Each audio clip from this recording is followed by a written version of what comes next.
यानंतर बातमी पुण्याहून. पुणे महानगर परिवहन निगमचे व्यवस्थापकीय संचालक तुकाराम मुंडेंना हटवण्याची मागणी महापौरांनी केली आहे. शालेय विद्यार्थ्यांसाठीच्या बस भाडेवाढ प्रकरणी तोडगा काढण्यासाठी महापौरांनी बैठकीचं आयोजन केलं होतं. आयुक्तांनी मुंडेंशी चर्चा करून बैठकीची वेळ ठरवली होती, मात्र या बैठकीला मुंडे आलेच नाहीत.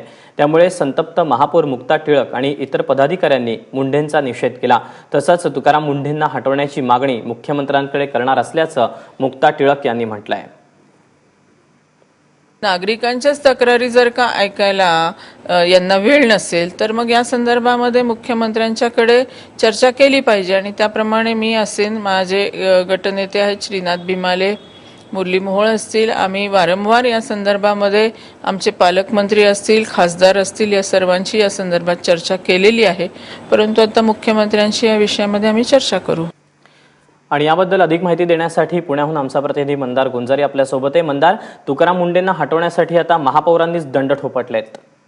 दीपक, खरं तर फक्त महापौरच नाही तर पुण्यातील मुंडेंच्या विरोधात एकवटल्याचं आपल्याला पाहायला मिळत आहे. तुकाराम मुंडे पुण्यामध्ये दाखल झाल्यानंतरच त्यांच्या लौकिकेला अनुसरून राजकारण्यांसोबत त्यांचे वाद सुरू झाले होते, परंतु हे वाद छोट्या मोठ्या स्वरूपाचे होते. आता ते चव्हाट्यावरती आलेले आहेत आणि या वादाला कारण ठरलेलं आहे ते तुकाराम मुंडेंकडून PMPML कडून जी बस सेवा पुरवली जाते विद्यार्थ्यांसाठी, त्या बस सेवेच्या दरामध्ये करण्यात आलेली वाढ. खरं तर ही वाढ फारशी नाही किंवा फार शाळांना देखील त्याचा परिणाम भोगावा लागतोय असं नाही. फक्त 11 ते 12 शाळा आहेत ज्यांना या दरवाढीचा परिणाम होतो आहे आणि एक 67 बसेस आहेत ज्या 11 शाळांसाठी चालतात. मात्र तुकाराम मुंडेंचा जो काही कम्युनिकेशन गॅप आहे किंवा संवादाचा अभाव आहे लोकप्रतिनिधींसोबतचा, किंवा तुकाराम मुंडेंची जी काही काम करण्याची पद्धत आहे ती देखील या वादाला कारणीभूत ठरलेली आहे.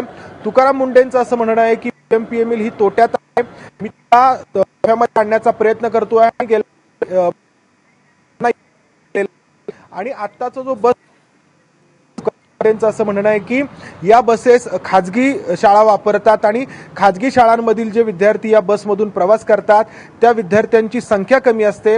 एका वेळी एका बसेसमध्ये 45 विद्यार्थ्यांनी जर प्रवास केला तरच PMPML ला ती सेवा देणं परवडू शकतं, परंतु 20 ते 25 विद्यार्थी जर त्या बसमधून प्रवास करत असतील तर ते PMPML ला परवडत नाही.